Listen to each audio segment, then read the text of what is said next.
បាទនេះគឺជាសកម្មភាពការផ្លាស់ប្ដូរកញ្ចក់រថយន្ត Toyota Rise ឆ្នាំ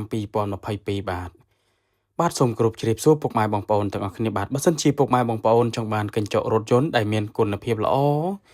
និងជាងដែលមានជំនាញច្បាស់លាស់ផ្នែកកញ្ចក់រថយន្តដែលគាត់មានជំនាញនិងបទពិសោធន៍យូរឆ្នាំខាងកញ្ចក់រថយន្តសូមកុសលសុកមានបាទ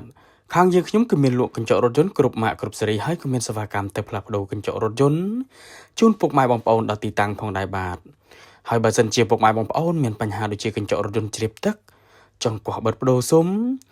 ឬក៏មានចម្ងល់អ្វីផ្សេងទៀតដែលតាក់ទងជាមួយនឹងកញ្ចក់រថយន្តពុកម៉ែបងប្អូនអាចឆាតចូល Page សួរព័ត៌មានផ្ទាល់ក៏បានឬក៏ពុកម៉ែបងប្អូនអាច call តាមរយៈលេខទូរស័ព្ទដែលខ្ញុំដាក់នៅលើ banner ផ្ទាល់ហ្នឹងក៏បានខ្ញុំម្ចាស់ហាងដែលមានជំនាញនិងបទពិសោធន៍យូរឆ្នាំខាងកញ្ចក់រថយន្តខ្ញុំនឹងជម្រាបជូនពុកម៉ែបងប្អូនច្បាស់តែម្ដងបាទហើយបើសិនជាពុកម៉ែបងប្អូនមានបញ្ហាដូចជាកញ្ចក់រថយន្តបែកប្រេះស្រាំចង់អ៊ុត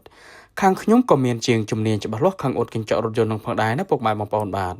ពុកម៉ែបងប្អូនមកដល់ទីតាំងហាងផ្ទាល់ក៏បានឬក៏ពុកម៉ែបងប្អូនអត់មានពេលទេឲ្យជាងទៅអ៊ុតកញ្ចក់រថយន្តឬក៏ទៅផ្លាស់ប្ដូរកញ្ចក់រថយន្តនឹងជូនពុកម៉ែបងប្អូនដល់ទីតាំងក៏បានបាទខាងយើងខ្ញុំនឹងក៏មានសេវាកម្មដល់ទីកន្លែងផងដែរណាពុកម៉ែបងប្អូនបាទសម្រាប់ការផ្លាស់ប្ដូរកញ្ចក់រថយន្តវិញគឺអត់យូរទេពុកម៉ែបងប្អូនយូរបំផុតគឺ1ម៉ោងបាទប្ដូរភ្លាម